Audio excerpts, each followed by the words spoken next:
다이빙에서의 작은 실수와 준비 부족은 한 사람의 생명뿐만 아니라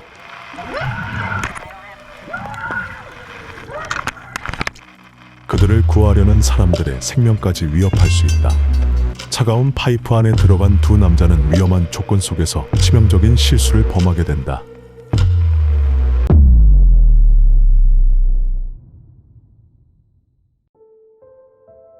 미국 워싱턴주에 위치한 야키마 카운티에는 대규모 농업용 관계 수로가 설치되어 있었다.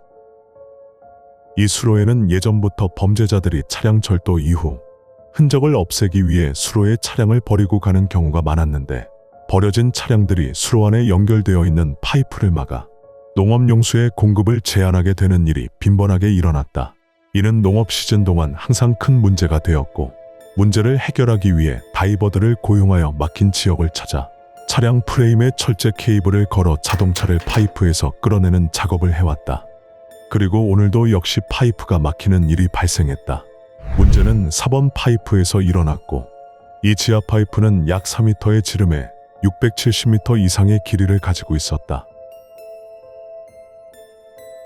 이날의 프로젝트를 맡은 다이버는 마티 로드와 존 에버리 두 사람이었으며, 두 사람 모두 경험이 풍부한 다이버였지만 상업용 다이빙 자격증은 없는 개인을 위한 취미 다이버였다.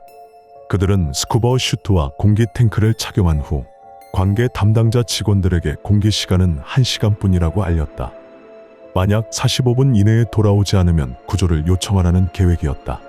그들의 계획은 30m 깊이로 내려가 300m 이상 수평으로 이동하여 자동차들이 엉켜있는 부분을 찾아 철제 케이블을 걸고 바로 다시 표면으로 돌아오는 것이었다. 대략적으로 15분 정도는 내려가고 15분은 차량에 케이블을 걸고 나머지 15분은 표면으로 돌아오는 시간으로 예상했다. 당시 워싱턴의 3월 기온은 섭씨 4도였고 밤에는 기온이 영하로 내려갔다. 마티와 존은 입구에서 얼음을 깨고 들어가야 했으며, 두 사람은 차가운 물속으로 하강을 시작했다.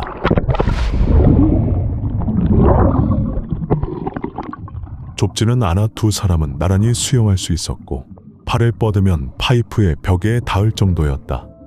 점점 더 깊이 내려가던 중 예상치 못한 상황이 발생했다. 물은 탁했고 흙과 잔해로 가득 차 있었으며, 그들이 가지고 내려간 조명의 세기는 흐린 물에 비해 역부족이었다. 그들의 가시거리는 자신들 앞에 한 발자국 정도만을 볼 수 있어 벽에 둘러싸인 듯한 답답한 느낌이 들었다. 앞이 잘 보이지 않던 그들은 다이빙 시계를 통해 깊이를 알 수 있었고, 그들은 바닥에 가까워졌다는 걸 알게 되었다. 이제는 앞으로 나아가 자동차들이 엉켜있는 곳을 찾는 것만이 문제였지만, 파이프 안의 차량이 정확히 어느 정도 위치에 있을지 몰랐기에 계속해서 힘겹게 눈먼 다이빙을 이어나갔다. 그렇게 차가운 물속을 계속해서 이동하던 중 그들은 자동차 범퍼에 부딪히게 된다. 마티와 존은 빠르게 케이블을 차량 프레임에 걸고 이 답답하고 불길한 장소에서 빠져나가기를 간절히 원했다. 그 순간 마티는 압력 게이지를 확인했고 깜짝 놀랐다. 이상하게도 그의 공기는 절반 이상을 사용해버린 상태였고, 그들과 출구 사이에는 300m 이상의 물이 있었으며 돌아가기에는 턱없이 모자란 공기였다. 존도 자신의 압력 게이지를 확인했지만 비슷한 문제를 발견했고, 두 사람은 돌아갈 수 없을지도 모른다는 공포의 공황과 두려움을 느꼈다. 불행 중 다행으로 그들은 함께 사용할 수 있는 작은 비상 공기 탱크를 가지고 있었고, 지체할 시간 없이 발걸음을 돌렸다. 이때 그들은 최대한 효율적으로 수영해야 했다. 너무 빠르게 수영하면 숨이 차 공기를 더욱 빨리 소모하게 되기 때문에 두 사람은 차분하고 느린 호흡과 효율적인 근육 운동으로 최대한 빨리 수면으로 돌아가려고 했다. 그러나 그들의 공기 탱크는 바닥을 드러냈고 비상 공기 탱크로 호흡하기 시작했지만 그 또한 너무 작아 제한적이었다. 그 시각 표면에서는 관리 직원들이 지난 45분 동안 파이프에서 올라오는 기포를 지켜보고 있었다. 갑자기 기포가 느려지더니 완전히 멈췄고, 직원들은 다이빙 전문가들은 아니었지만 뭔가 이상하다는 것을 알 수 있었다. 그들은 곧바로 구조 요청을 했고 구조대는 빠르게 파견되었다. 구조팀은 자원봉사 다이버들과 다이빙 경험이 있는 소방관들로 구성되어 있었다. 첫 번째로 자원봉사 다이버인 러스티와 찰리가 다이버들을 찾기 위해 물속으로 들어갔다. 파이프 중앙에 팽팽하게 당겨진 철제 케이블을 따라갔고 20분 만에 두 다이버를 찾았지만 그들은 이미 차가운 시신이 되어 있었다. 러스티와 찰리는 시신을 회수하고자 했지만 그들 또한 예상보다 빨리 공기가 다 떨어졌다는 사실을 깨달았다. 다이버들은 깊은 물에 들어가면 강한 압력 속에서 호흡하게 되는데 이때 몸 안에 평소보다 더 많은 산소와 질소가 들어온다. 이때 빠르게 수면 위로 상승하게 되면 몸 안의 질소가 기체로 한꺼번에 변하면서 거품이 생기는데 이 거품들이 혈관을 막거나 조직을 손상시켜 사망까지 이르게 할 수 있다. 그래서 다이버들은 깊은 물에 잠수하고 나면 한 번에 수면 위로 올라가지 않고 특정 구간에 머무르면서 질소를 천천히 배출시키는 작업을 하는데 이를 감압정지라고 한다. 러스티와 찰리 역시 돌아올 때 감압정지를 계획했지만 정지를 할 만큼의 공기가 남아있지 않았고 계속해서 그들의 공기는 빠르게 소모되어 가고 있었다.